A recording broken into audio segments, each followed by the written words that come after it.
नमस्कार, आप देख रहे हैं सिटी पोस्ट में हूँ कृष्णा उपाध्याय।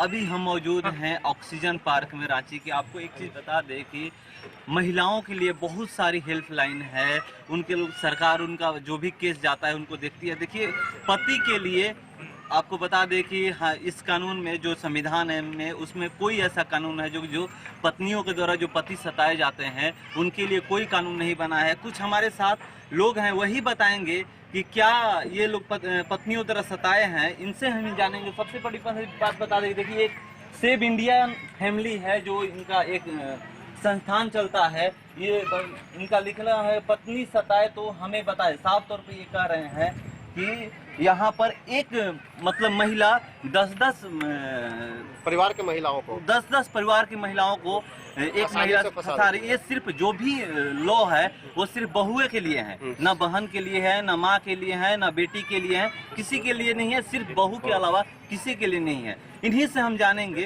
कि क्या और कैसे ये इनका जो दर्द है ये खुद। सर, अपना नाम बताइए। व्यापारी जायसवाल।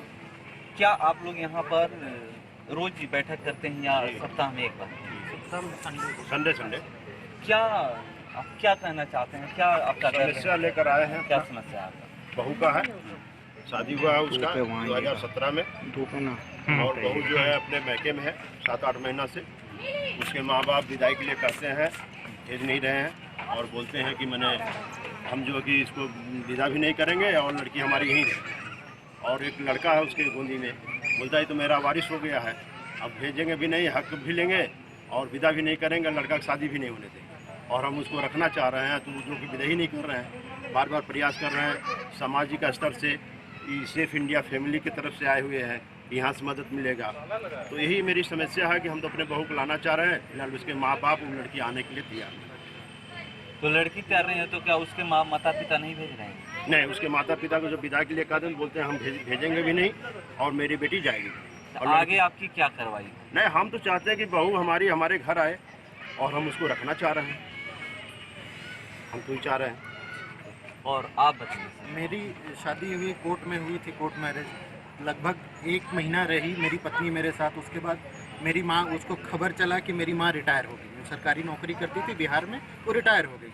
उसके बाद से वो मेरे ऊपर प्रेशर बनाने लगे कि 15 लाख दिला दो। जब हम असमर्थता जताए कि मेरी माँ के और भी बच्चे हैं, उनको भी अब उनका कमाया पैसा उनकी आवश्यकता, वो जैसे जिसको मर्जी होगी देंगे। तो मेरे पर दबाव बनाने के लिए मेरी पत्नी चली गई मायके। वहाँ से अपने मायके से झूठा मुकदमा कर दिया। उसमें मेरी माँ को भी फंसा दिया, मेरी बहन को भी फंसा दिया। मेरी बहन मेरे साथ कभी नहीं रही, वो अलग रहती थी। मेरी माँ नौकरी करती थी बिहार में समस्तीपुर में, वो वहाँ रहती थी, मेरे साथ एक दिन भी नहीं। लेकिन सिर्फ चूंकि मेरे ससुराल वालों को पता चला कि रिटायर की है, पैसा मिला होगा, तो पैसा लूटने के नियत से वो लोग केस मुकदमा में फंसा दिए। पुलिस को, जुडिशरी को, सबको मालूम है कि ये झूठा मुकदमा है। लेकिन आप कोर्ट में जाइएगा तो वो कोर्ट वाले प्रेशर बनाते कि मीडिएशन कर लो, पैसा ले दे के समझौता कर लो, रख लो। ये खाली एक तरीके से जुडिशरी और पुलिस जो है, वो जो कुछ चालाक कनिंग महिलाएँ हैं, उनके हाथ का टूल बन गया, जो उनको पैसा, इलीगल पैसा का उगाही के लिए उनको सपोर्ट कर रहे हैं। तो ये कानून सिर्फ उसी पर्पस के लिए होके रह गया है। जो वास्तविक में पीड़ित महिलाएं हैं, जो दहेज उत्पीड़न से पीड़ित हैं, उनको कोई सपोर्ट नहीं मिल पाता है। लेकिन जो महिलाएं इस कानून का दुरुपयोग कर रही हैं, उनके लिए कानून, जुडिशरी रहे, पुलिस रहे, महिला आयोग रहे, चाहे और दुनिया भर का आयोग बना हुआ है इन लोगों के लिए, वो उनके साथ खड़ा रहता है ताकि उनको पैसा उगाही में मदद मिले। तो आगे आपकी क्या कार्रवाई है? आगे क्या कार्रवाई है? हम लोग कानून, माने भारतीय कानून में कानून का मदद आप ले रहे हैं, लेकिन उसमें भी मदद नहीं मिल पाता है। हम लोग, जैसे मेरी पत्नी मेरे साथ 1.5 महीना रही और उसके बाद जो उसने अपने कंप्लेंट में दिखाया कि इस दिन ये घटना हुआ, इस दिन हमको मारा गया, इस दिन हमको पीटा गया, उस दिन वो अपने मायके में रह रही थी। हमने अपने एप्लीकेशन में जुडिशरी को भी दिया, पुलिस को भी दिया कि भैया आप इसका मोबाइल का लोकेशन निकलवा लीजिए, लेकिन कोई इसके लिए तैयार नहीं। लोग जानते हैं कि मोबाइल लोकेशन निकाल लेंगे केस खत्म हो जाएगा। वकील का जो पैसा मिलता है, पेशकार को जो पैसा मिलता है, और पुलिस को जो पैसा मिलता है, वो नहीं मिलेगा। एक इंडस्ट्री हो गया, 498 एक इंडस्ट्री हो गया, जिससे बहुत लोगों का रोजी रोटी चलता है। एक पुरुष को घेर लिया जाता है, भूखे भेड़ियों के जैसे ये लोग घेर लेते हैं और उसको नोच के खाते हैं। 498 के तहत ये धारा है, 498 आईपीसी की धारा है, उसी के अनुसार ये लोग महिलाएं केस करती हैं। और आप देखेंगे जब एनसीआरबी का रिपोर्ट जब आता है उसमें 98% केसेस में जो अक्यूज्ड हैं वो बरी हो जाते हैं, उनके अगेंस्ट में कोई साक्ष्य नहीं मिलता है।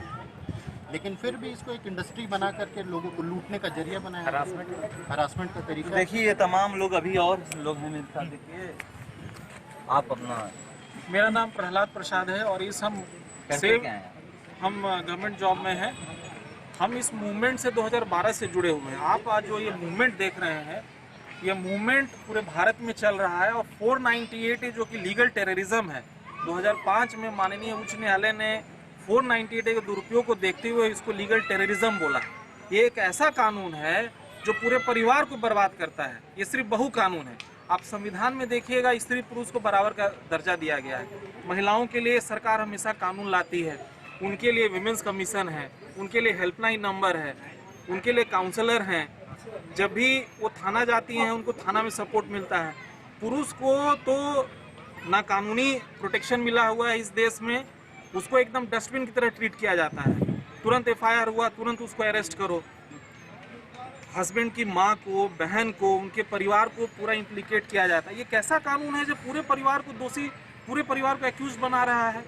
498A लाया गया था, उसका उद्देश्य कुछ और था, लेकिन आज के डेट में हस्बैंड को एटीएम समझा जा रहा है, एटीएम मशीन की तरह। आप देखिएगा जो एनसीआरबी का डेटा है, जो मिनिस्ट्री ऑफ होम अफेयर्स का, 98% केसेस में एक्विटल हो रहा है।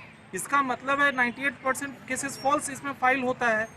साथ ही आप देखिएगा कि पुरुषों का सुसाइड जो रेट है वो दुगना है महिलाओं से, और हर एक साल 498 के कारण 2 लाख महिलाओं को जेल में डाल दिया जाता है। ये कौन महिलाएं हैं? ये बुजुर्ग माता पिता हैं, बहन, अनमैरिड सिस्टर्स, ब्रदर्स हैं, जिनका करियर, प्रोफेशनल करियर, सामाजिक करियर डिस्ट्रॉय कर दिया जाता है। अरे कानून का ऑब्जेक्टिव क्या होता है? कानून का ऑब्जेक्टिव होता है पीस हार्मनी सोसाइटी में लाना। ये कैसा कानून है जो परिवार को बर्बाद कर रहा है? जब परिवार ही नहीं बचेगा तो समाज और देश क्या बचेगा? क्योंकि आप भी केस लड़ रहे हैं, हम भी केस लड़ रहे हैं। सालों से? हम तो 2012 से केस लड़ रहे हैं। हमारे ऊपर तो जब एफआईआर किया गया था उस टाइम पे 41A का नोटिस का प्रावधान भी नहीं था। पुलिस हमारे घर रात में 2 बजे आ जाती थी अरेस्ट करने के लिए। हमारे माता पिता हार्ट के पेशेंट है, ब्लड प्रेशर के पेशेंट हैं, उनको हम किसी तरह उनको हम लोग घर छोड़ के जाना पड़ा। फिर कोर्ट से जब हम लोग का बेल हुआ तो बेल कैंसिलेशन फाइल किया गया। मतलब इस कानून का इतना ज़्यादा दुरुपयोग है कि परिवार पूरा बर्बाद हो रहा है। पूरे विश्व में आप देखिए, पूरे विश्व में 498 एक यूनिक सेक्शन सिर्फ भारत में ही है जो कि एक तरफा है, लिंग भेदी कानून है। जब संविधान में स्त्री पुरुष बराबर है तो हम तो मेंस कमीशन की डिमांड करते हैं 498 को बेलेवल किया जाए, 498B भी लाया जाए कि जो महिलाएं से पुरुष प्रताड़ित हो रहा है हम भी भाई उनके ऊपर लीगल एक्शन ले सके। 498B लाइए, आप उसको बेलेवल कीजिए, उसको हस्बैंड तक सीमित रखिए। हम लोग जो है सेव इंडियन फैमिली के बैनर की तरह पूरे भारत में मुहिम चला रहे हैं और हम लोग माननीय सर्वोच्च न्यायालय से, उच्चतम न्यायालय, झारखंड हाईकोर्ट से, पार्लियामेंट के लेजिस्लेचर जो एमपीज हैं उनको हम लोग हमेशा लिखते रहते हैं कि भाई इस कानून में तुरंत बदलाव कीजिए, नहीं तो आने वाले 10-15 साल में परिवार ही पूरा इस देश से समाप्त हो जाएगा। शादी करना देखिए तो साफ तौर पे कहना है कि अगर इस कानून में अगर सुधार नहीं हुआ तो लोग आगे 10 सालों में शादी करना छोड़ देंगे। जो भी यहाँ पर पत्नियों तरह सताए हैं वो यहाँ पर पहुँचे हैं, और साफ तौर पे इनका जो 498 कानून है वो इलीगल है। बनना चाहिए तो दोनों तरफ महिला और पुरुष के एक समान, जब भारत में माना जाता है कि एक समान है तो दोनों तरफ कानून, दोनों को एक तरफा नहीं होना चाहिए कि महिलाओं को जो सुरक्षा दी जा रही है वो सिर्फ महिलाओं को ही ना दी जाए, पुरुषों के लिए भी कोई कानून बने, इनका साफ तौर पे कहना है।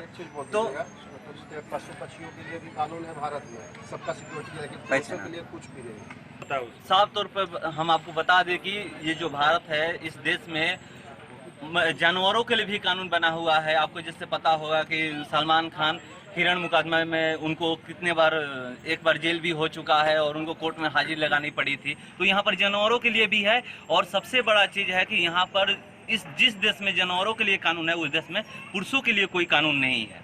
तो अब ये देखने वाली बात है, इनका साफ तौर पे कहना है कि दोनों एक तरफा ना हो, कानून पुरुष और महिला के लिए एक समान हो। तो अब यही आप ही बताइए कि जो पत्नी सताए तो पति कहाँ जाए। तो फिलहाल इस खबर में इतना ही। बिहार झारखंड के तमाम खबरों के लिए जुड़े रहिए सिटी पोस्ट के साथ। नमस्कार।